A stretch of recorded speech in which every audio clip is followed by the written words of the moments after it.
মালদহে SIR লাইনে গোলমাল। SIR এর শুনানির লাইনে ধাক্কাধাক্কি মারামারি, মার খেলেন পঞ্চায়েত সদস্যের স্বামী। পুলিশের সঙ্গে তর্কাতর্কি বাঁধে ভোটারদের। মালদার ছবি, মালদার এসআইআর লাইনে কার্যত অশান্তির ছবি, গোলমালের ছবি সামনে আসে।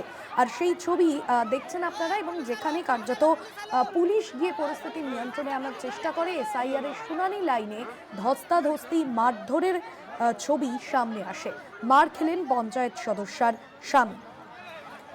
এসআইআর এর শুনানির লাইনে গন্ডগোলের ছবি মালদহে, এই ছবি সামনে আসছে। মালদহে এসআইআর লাইনে গোলমালের ছবি সামনে আসছে। সকাল থেকে সেখানে বহু মানুষজন শুনানির জন্য দাঁড়িয়েছিলেন লাইনে, আর সেই লাইনেই ধাক্কাধাক্কি মারামারি শুরু হয়। এসআইআর এর শুনানি লাইনে ধাক্কাধাক্কি মারামারি, সেই ছবি দেখছেন আপনারা। মালদহে মার খেলেন পঞ্চায়েত সদস্যার স্বামী। এসআইআর এর শুনানি কেন্দ্রে সকাল থেকেই লাইনে দাঁড়িয়েছিলেন বহু মানুষজন। কার্যত পুলিশের সঙ্গে তর্কাতর্কি বেঁধে যায় লাইনে দাঁড়িয়ে থাকা প্রত্যেকেরই, এবং মারধর শুরু হয়ে যায় একে অপরের মধ্যে, এবং মার খেলেন পঞ্চায়েত সদস্যার স্বামী। এসআইআর শুনানি লাইনে ধাক্কাধাক্কি মারামারি, কার্যত উত্তেজনার ছবি সামনে আসে। শুনানি কেন্দ্রে আবারও, শুনানি কেন্দ্রের সামনে এমনই উত্তেজনার ছবি। এবার এই ছবিটা মালদায়, যেখানে পঞ্চায়েত সদস্যের স্বামীকে মার খেতে হলো, সেই ছবি দেখছেন। একেবারে উত্তেজনার ছবি, তর্কাতর্কি শুরু হয় ভোটারদের মধ্যে। বিশৃঙ্খলা পরিস্থিতি তৈরি হয় এসআইআর শুনানি লাইনে। গৌতম চক্রবর্তী রয়েছেন ফোন লাইনে। গৌতম, এসআইআর এর শুনানি লাইনে একেবারে গন্ডগোলের ছবি সামনে এলো, কি কারণে এই বিশৃঙ্খলা পরিস্থিতি? দেখো, মানে ভাস্বতী, এই মালদা জেলা স্কুলে ইংরেজবাজার ব্লক, ইংরেজবাজার পৌরসভা, তারপরে ইংরেজবাজারের বিস্তীর্ণ অঞ্চলের মানুষদেরকে আজকে ডাকা হয়েছিল এসআইআর এর জন্য। এবং অধিকাংশ, যেটা তৃণমূল কংগ্রেসের যারা দল নেতা আছেন বা পদাধিকারী আছেন, তারা একটু আগেই ডিএম এর কাছে একই কারণে ডেপুটেশন দিলেন যে বেছে বেছে একটি বিশেষ সম্প্রদায়, অর্থাৎ মুসলিম সম্প্রদায়ের মানুষদেরকে ডাকা হচ্ছে। আজকে যে ব্যবস্থা করার কথা মালদা জেলা স্কুলে, এবং এখানে আমি এই মুহূর্তে স্কুলেই রয়েছি, ব্যাপক লাইন, এবং লাইন যে দেওয়া হবে কোনো নিয়ম শৃঙ্খলা কিচ্ছু মানা হচ্ছে না। যে যেখানে পারছে লাইনে দাঁড়িয়ে পড়ছে। ছেলেদের জন্য আলাদা লাইন করার কথা, সেই লাইনও আমরা দেখতে পাচ্ছি। এই যে কাতার লোক আমার সামনে দিয়ে এখনো দাঁড়াতেই পারেনি।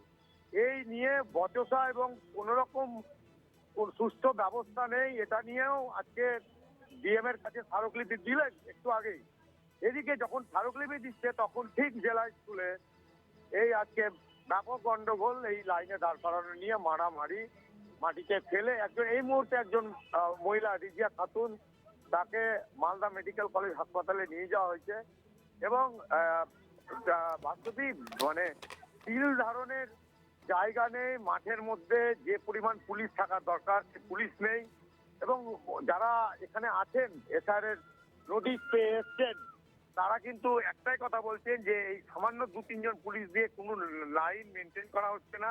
বিদ্যাসাগর ভবন বলে জেলা স্কুলে যে ভবন, সেইখানে মূলত লাইন, এবং এই লাইন কখন শেষ হবে, তারা আদৌ অ্যাটেন্ড করতে পারবে কিনা। একটাই যে সময় কাজ কমে আসছে দিনের দিন, আর এত কাতারে কাতারে মানুষকে এইভাবে নোটিশ দেওয়া হয়েছে, তারা কখন ওই যে টেবিলগুলো করা হয়েছে এসআইআর এর যাকে হিয়ারিং এ, সেখানে আদৌ পৌঁছাতে পারবে কিনা।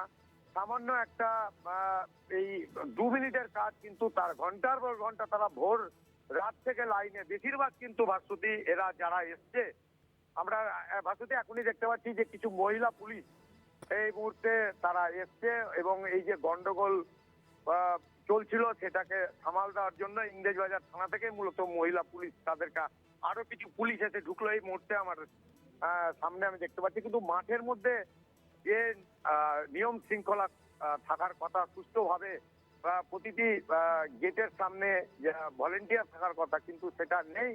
মানুষজন এইভাবে যে তাদেরকে হ্যাকেল করা হচ্ছে, হয়রানি করা হচ্ছে, এটা নিয়ে মূলত তারা ক্ষোভে ফেটে পড়েছেন। এবং এটা তো স্বাভাবিক, যারা পর থেকে আসছে লাইনে ঢুকে যাচ্ছে কোন রকম পরিস্থিতি থাকার জন্য, কিন্তু ঘন্টার পর ঘন্টা যারা লাইনে দাঁড়িয়ে রয়েছে তারা তো ক্ষুব্ধ হবেই। কিন্তু সেটাই আমরা দেখতে পাচ্ছি যে এইভাবে চরম বিশৃঙ্খলার মধ্যে দিয়ে হিয়ারিং হচ্ছে, এখন গেট বন্ধ করে দিয়েছে। যে গেটে ঢুকে যাচ্ছিল লোক, একটি মাত্র গেট খুলে রেখেছে বিদ্যাসাগর ভবনের নিচে, আর একটি গেট খোলা, বাকি গেটগুলো বন্ধ। এখন জেলা প্রশাসন কি ব্যবস্থা নেয়, মানুষজন কিন্তু ক্ষুব্ধ। এইভাবে হয়রানি করা হচ্ছে এসআইআর এর নামে ডেকে।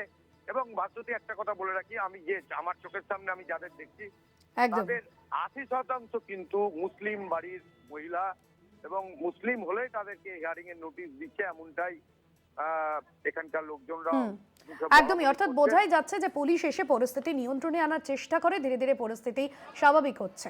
ধন্যবাদ গৌতম।